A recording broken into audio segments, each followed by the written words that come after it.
5 years have passed, 5 summers, with the length of 5 long winters, and again I hear these waters rolling from their mountain springs with a soft inland murmur. Once again do I behold these steep and lofty cliffs that on a wild, secluded scene impress thoughts of more deep seclusion and connect the landscape with the quiet of the sky. The day is come when I again repose here under this dark sycamore and view these plots of cottage ground, these orchard tufts, which at this season, with their unripe fruits, are clad in one green hue, and lose themselves mid groves and copses. Once again I see these hedgerows, hardly hedgerows, little lines of sportive wood run wild, these pastoral farms, green to the very door, and wreaths of smoke sent up in silence from among the trees, with some uncertain notice, as might seem of vagrant dwellers in the houseless woods, or of some hermit's cave, where by his fire the hermit sits alone. These beauteous forms, through a long absence, have not been to me as is a landscape to a blind man's eye, but oft, in lonely rooms, and mid the din of towns and cities, I have owed to them, in hours of weariness, sensations sweet felt in the blood and along the heart. And passing even into my purer mind with tranquil restoration, feelings too of unremembered pleasure, such, perhaps, as have no slight or trivial influence on that best portion of a good man's life, his little, nameless, unremembered acts of kindness and of love. Nor less, I trust, to them I may have owed another gift, of aspect more sublime, that blessed mood, in which the burthen of the mystery, in which the heavy and the weary weight of all this unintelligible world is lightened. That serene and blessed mood, in which the affections gently lead us on, until the breath of this corporeal frame, and even the motion of our human blood almost suspended, we are laid asleep in body, and become a living soul, while with an eye made quiet by the power of harmony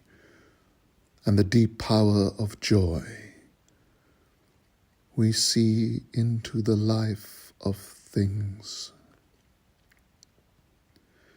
If this be but a vain belief, yet, oh, how oft, in darkness and amid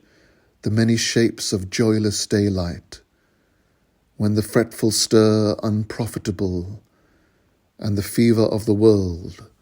have hung upon the beatings of my heart, how oft, in spirit, have I turned to thee, O sylvan Wye, thou wanderer through the woods, how often has my spirit turned to thee. And now, with gleams of half-extinguished thought, with many recognitions dim and faint,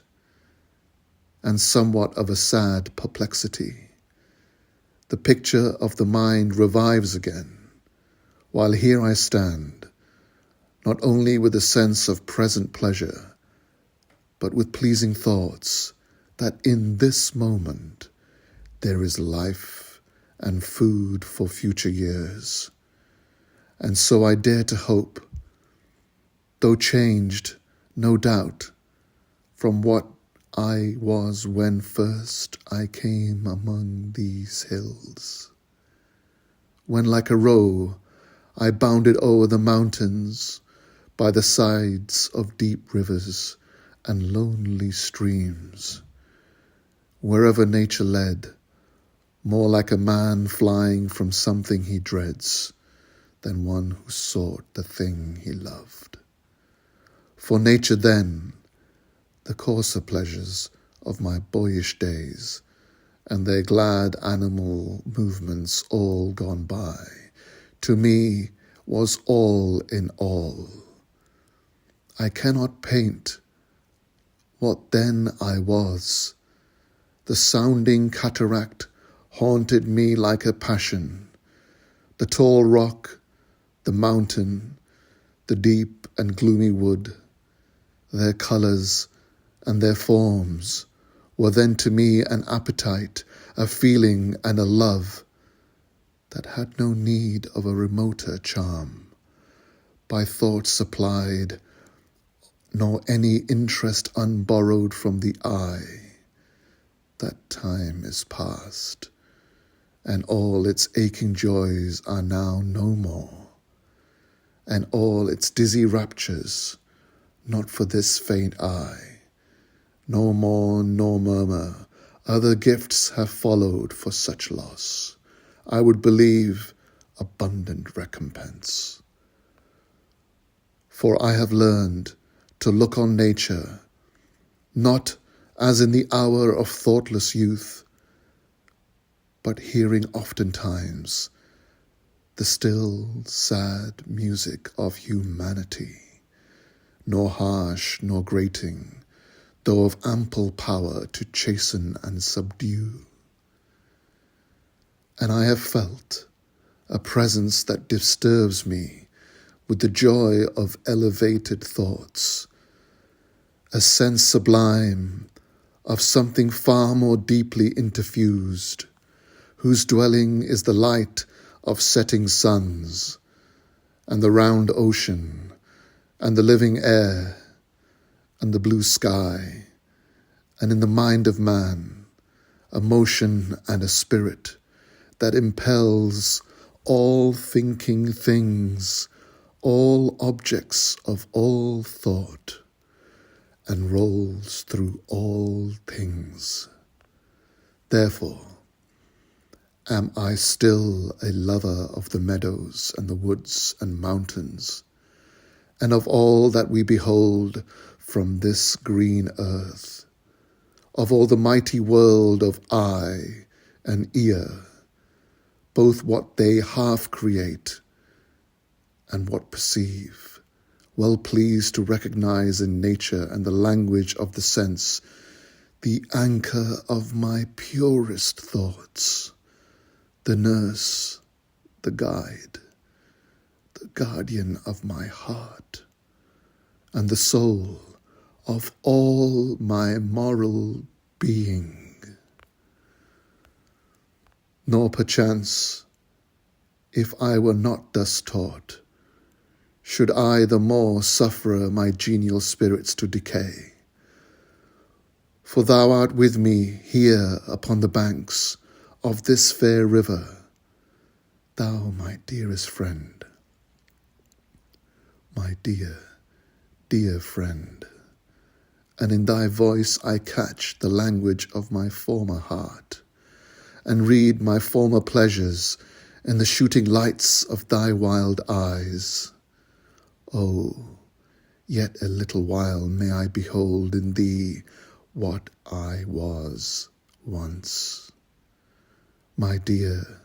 dear sister, this prayer I make, knowing that nature never did betray the heart that loved her. 'Tis her privilege, through all the years of this life, to lead from joy to joy,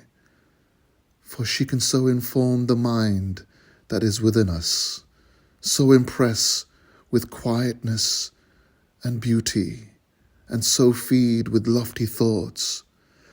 that neither evil tongues, rash judgments, nor the sneers of selfish men, nor greetings where no kindness is,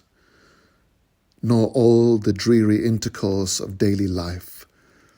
shall ever prevail against us, or disturb our cheerful faith, that all which we behold is full of blessings. Therefore let the moon shine on thee in thy solitary walk, and let the misty mountain winds be free to blow against thee, and in after years, when these wild ecstasies shall be matured into sober pleasure, when thy mind shall be a mansion for all lovely forms, thy memory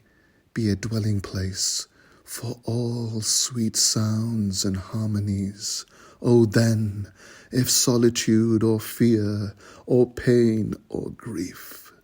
should be thy portion, with what healing thoughts of tender joy wilt thou remember me, and these my exhortations, nor perchance, if I should be where I no more can hear thy voice, nor catch thy wild eyes these gleams of past existence, wilt thou then forget that on the banks of this delightful stream we stood together, and that I, so long a worshipper of nature, hither came unwearied in that service, rather say, with warmer love, oh, with far deeper zeal of holier love. Nor wilt thou then forget that after many wanderings, many years of absence, these steep woods and lofty cliffs, and this green pastoral landscape were to me more dear, both for themselves and for thy sake.